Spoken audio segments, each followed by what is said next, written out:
अस्सलाम वालेकुम दोस्तों, मेरा नाम मोहम्मद हमाद खान है and I am the CEO of my Shaan. सबको अमीर होना है, everyone want to be millionaire billionaire. लेकिन आप अमीर नहीं हो सकते जब तक आप ये दो चीज़ें ना समझ लें। लेकिन मायशन ये दो चीज़ें हैं क्या? बताता हूँ। और मैं अल्लाह से दुआ करूँगा कि अल्लाह आप सबको जल्द से जल्द कामयाब करे, आमीन। आई ग्रांटेड कि जब आप वापस जाएंगे तो सक्सेस की तरफ कुछ ना कुछ कदम आगे बढ़ा कर जाएंगे। भाई सस्पेंस मत पड़ा और बता वो कौन सी दो चीज़ें हैं? कामयाब होना बहुत आसान है अगर आपको ये दो चीज़ें मालूम हो जाए। Number one, what is the destination. Number two, how to reach the destination. मायशान लेकिन मुझे कैसे पता चलेगा कि मेरी डेस्टिनेशन क्या है? और अगर इन दो चीज़ों का आंसर आपको मिल गया तो मेरे दोस्त, आपके रास्ते में पहाड़ क्यों ना आ जाए, आप पहाड़ को भी चीरते हुए अपनी मंजिल को हासिल कर लेंगे और बगैर किसी डिस्ट्रैक्शन के कामयाब हो जाएंगे। मायशान what is the destination? I simply said destination is equal to mindset. क्या? कुछ समझ नहीं आया लेकिन सुन के अच्छा लगा। आसान अल्फाजों में समझाऊं तो आपकी मंजिल क्या है, आपका मिशन क्या है, what do you want to be, which field you have to select is your final destination. But how to know my mission? आसान अल्फाजों में मुझे कैसे पता चलेगा कि मैं किस फील्ड को सेलेक्ट करूँ? और अगर कामयाब होना है तो जिस फील्ड में आप शौक रखते हो, जिस फील्ड में आप हुनर रखते हो, स्किल्स रखते हो, जिस फील्ड की सबसे ज़्यादा डिमांड है, जिसमें सबसे ज़्यादा चांस है, उस फील्ड को सेलेक्ट करो। और एक बात अपने माइंड में बिठा लो, जिसके बगैर आप कामयाब हो ही नहीं सकते। सारी मेहनत पर पानी फिर जाएगा। मायशान अब ये तीसरी चीज़ क्या है जो लास्ट बॉल पे क्लीन बोल्ड कर देगी? Never work twist at the same time. Billionaires पर रिसर्च के बाद सब billionaire, Elon Musk, Bill Gates, Ronaldo, सब में एक बात कॉमन मिली कि इन लोगों ने अपनी लाइफ एक ही फील्ड में एक्सपेंड कर दी और अपनी लाइफ को एक फील्ड में इतना इन्वेस्ट किया कि लोग उस फील्ड को इनके नाम से जानने लग गए। इन्होंने जब तक मेहनत करी तब तक लोग उस फील्ड को इनके नाम से ना जानने लग जाएं। Just like football is equal to Ronaldo. Moral of the story. एक ही फील्ड में अपनी लाइफ स्पेंड कर दो और उससे सक्सेस हासिल करो। फॉर एग्जांपल, आपने एक फील्ड में सक्सेस हासिल करी और उससे 10 लाख रुपए कमाए, फिर उन 10 लाख को 10 मुख्तलिफ फील्ड में इन्वेस्ट किया और उससे जो सक्सेस हासिल है उनसे वो बिलीनियर बन गए। एक 12 साल का बच्चा सिर्फ अपनी जिद और पागलपन की वजह से दुनिया के बिलीनियर्स में से एक बिलीनियर है और जानकर झटका लगेगा कि इनका टर्नओवर 700 करोड़ से भी ज़्यादा है। मायशन तो ही बता दे कौन है वो? जी हाँ, मैं बात कर रहा हूँ क्रिस्टियानो रोनाल्डो की। कहानी शुरू होती है सन 1985 से, जिस दिन क्रिस्टियानो रोनाल्डो का जन्म हुआ। क्रिस्टियानो रोनाल्डो ने बचपन में ही सोच लिया था कि फुटबॉल प्लेयर बनना है। यहाँ तक कि फुटबॉल को अपनी ज़िंदगी, अपनी ज़िंदगी की वजह बना ली थी। मैं कैसे मान लूं कि क्रिस्टियानो रोनाल्डो ने फुटबॉल को अपनी जिंदगी बना ली थी? क्रिस्टियानो रोनाल्डो ने इतनी प्रैक्टिस और इतनी हार्ड वर्क फुटबॉल में की कि 8 साल की उम्र में एंटोरिनो स्पोर्ट्स क्लब ने क्रिस्टियानो रोनाल्डो को चुन लिया।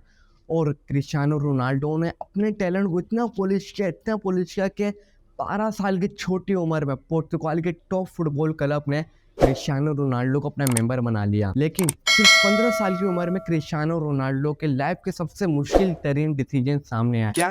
15 साल की उम्र में लाइफ की मुश्किल डिसीजन कौन सा है? क्रिस्टियानो रोनाल्डो 15 साल की उम्र में दिल के मर्ज के मुब्तला हो गए, जिस पर डॉक्टर ने उनको सर्जरी का कहा और कहा या फिर फुटबॉल छोड़ दो।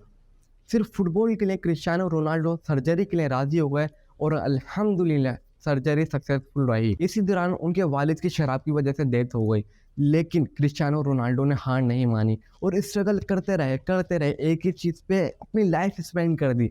तमाम स्ट्रगल, तमाम प्रैक्टिस, तमाम हार्डवर्क सिर्फ फुटबॉल के लिए की और फुटबॉल में इतना नाम कमाया कि सबसे ज़्यादा फॉलोइंग सिर्फ क्रिस्टियानो रोनाल्डो की है और नंबर 1 चैंपियन बन गए। और अब जिस शख्सियत की मैं बात करने जा रहा हूँ वो सबके दिलों पे राज करते हैं और कामयाब होने के सबसे बड़ी सीख मुझे उन्हीं से मिलती है। मुझे पता है मायशन तुम किसकी बात कर रहे हो। द ग्रेटेस्ट पर्सन हजरत इब्राहिम अलैहिस्सलाम। जी हाँ, मैं बात कर रहा हूँ हज़रत इब्राहिम अलैहिस्सलाम की। ये बात हज़ारों साल पहले की, जब हज़रत इब्राहिम अलैहिस्सलाम को अल्लाह ने पहले से हिदायत अता की थी। हज़रत इब्राहिम अलैहिस्सलाम का एक ही मकसद था कि लोगों को तबलीग करना, उनको सही राह दिखाना, और जिसकी शुरुआत उन्होंने सबसे पहले अपने वालिद अदर से की थी, जो सिर्फ बूतों की पूजा करता था। हज़रत इब्राहिम अलैहिस्सलाम अपने वालिद के पास जाते हैं और कहते हैं, अब्बा जान, आप ऐसे लोगों की क्यों इबादत करते हो, क्यों उनको पूछते हो जो ना सुन सकते हैं और ना बोल सकते हैं और ना ही आपके कोई काम आ सकते हैं। उनके वालिद कहते हैं, इब्राहिम, क्या तू मेरे माबूदों के खिलाफ है? अगर तू बाज ना आया तो मुझे संसार कर दूंगा। सामने से हज़रत इब्राहिम अलैहिस्सलाम के फरमाते हैं, रिप्लाई करते हैं कि अब्बा जान आप पर सलाम हो, मेरी तरफ यानी मेरी तरफ से आपको कोई तकलीफ़ नहीं पहुँचेगी, आप मेरी तरफ से महफूज हैं। अल्लाह ने हज़रत इब्राहिम अलैहिस्सलाम को आसमान और ज़मीन के अजाइबात दिखलाए और उनको पर्दे तारीखे से ढाँप लिया। हज़रत इब्राहिम अलैहिस्सलाम ने आसमान में एक सितारा देखा और कहा कि ये मेरा परवरदिगार है, लेकिन जब वो सितारा गायब हो गया तो कहा कि मुझे गायब हो जाने वाले पसंद नहीं। उसी दौरान जब चाँद को देखा कि चमक रहा है, कहा कि चाँद मेरा परवरदिगार है। और जब चाँद भी गायब हो गया तो कहा कि मेरा रब अगर मुझे सीधी राह ना दिखाएगा तो वो भी मेरा परवरदिगार नहीं हो सकता। और जब सूरज को चमकते हुए देखा, कहा कि ये मेरा परवरदिगार है, ये सबसे बड़ा है। लेकिन जब सूरज भी गुरूब हो गया तो कहा कि मैं तुम लोगों के खुदाओं से बेजार आ गया हूँ, मेरा खुदा सिर्फ अल्लाह है जिसने तमाम ज़मीन आसमान को बनाया। हज़रत इब्राहिम अलैहिस्सलाम ने अपने वालिद से पूछा कि तुम इनके क्यों पूजा करते हो? तो उन्होंने कहा कि मैंने अपने बाप दादा को करते हुए देखा है। तो हज़रत इब्राहिम अलैहिस्सलाम ने फरमाया कि तुम भी गुमराह थे और तुम्हारे बाप दादा भी गुमराही में पड़े रहे। अल्लाह की कसम, जब तुम चले जाओगे तो मैं इन सब का रेज़ा-रेज़ा कर दूँगा, जितने भी बुत हैं उनको तोड़ डालूँगा। और जैसे ही वो सारे गए, हज़रत इब्राहिम अलैहिस्सलाम पीछे से आए और एक हथियार के ज़रिए तमाम बुतों को तोड़ दिया सिवाय बड़े बुत के, और जो हथियार था उसको बड़े बुत पर रख दिया। जैसे ही सारे कुफ़ार जब वो वापस आए, उन्होंने देखा कि सारे माबूद टूटे हुए पड़े हैं, उनके जो भी जिनकी वो पूजा करते थे सब टूटे हुए पड़े हैं। तो उन्होंने कहा कि ये किसने किया है?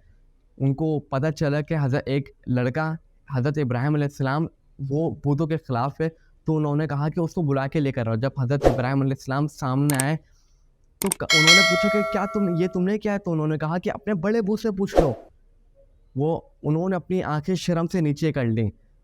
हज़रत इब्राहिम अलैहिस्सलाम ने उसी वक़्त कहा कि तुम ऐसे लोगों को क्यों पूछते हो जो ना तुम्हें नफ़ा दे सकते हो, ना ही तुम्हें नुकसान दे सकते हैं। उन्होंने कहा कि अपने बुतों की मदद करो और हज़रत इब्राहिम अलैहिस्सलाम को आग में जला दो। हज़रत इब्राहिम अलैहिस्सलाम के लिए एक बड़ी आग तैयार की गई। लेकिन जब हज़रत इब्राहिम अलैहिस्सलाम को उस आग में फेंका गया तो अल्लाहु अकबर, उस अल्लाह ताला ने आग को हुक्म दिया कि ए आग ठंडी हो जा, और इतनी भी ठंडी ना हुई हो कि मेरे इब्राहिम को ठंड लगनी शुरू हो जाए। वो आग सलामती वाली बन गई और हज़रत इब्राहिम अलैहिस्सलाम महफूज हो गए। हज़रत इब्राहिम अलैहिस्सलाम ने अपनी पूरी लाइफ एक ही फील्ड में स्पेंड कर दी। अपनी पूरी लाइफ उन्होंने तबलीग करने में स्पेंड कर दी। तमाम हार्ड वर्क, तमाम प्रैक्टिस, सब कुछ एक ही फील्ड के लिए किया और इतने कामयाब हुए कि अल्लाह ताला आप सल्लल्लाहु अलैहि वसल्लम को फरमाते हैं, उत्तबी मिल्लत इब्राहीम हनीफा, ए नबी इब्राहिम के दीन की पैरवी करो। Moral of the story. आप अपने सारे काम छोड़ दो, सिर्फ एक ही फील्ड में प्रैक्टिस करो, एक ही फील्ड में अपना हार्ड वर्क दो और इंशाल्लाह आप कामयाब होगे। और राइट वाली वीडियो को लाजमी देखना, वरना कामयाबी में रुकावटें लाजमी आती रहेंगी। अल्लाह हाफिज़।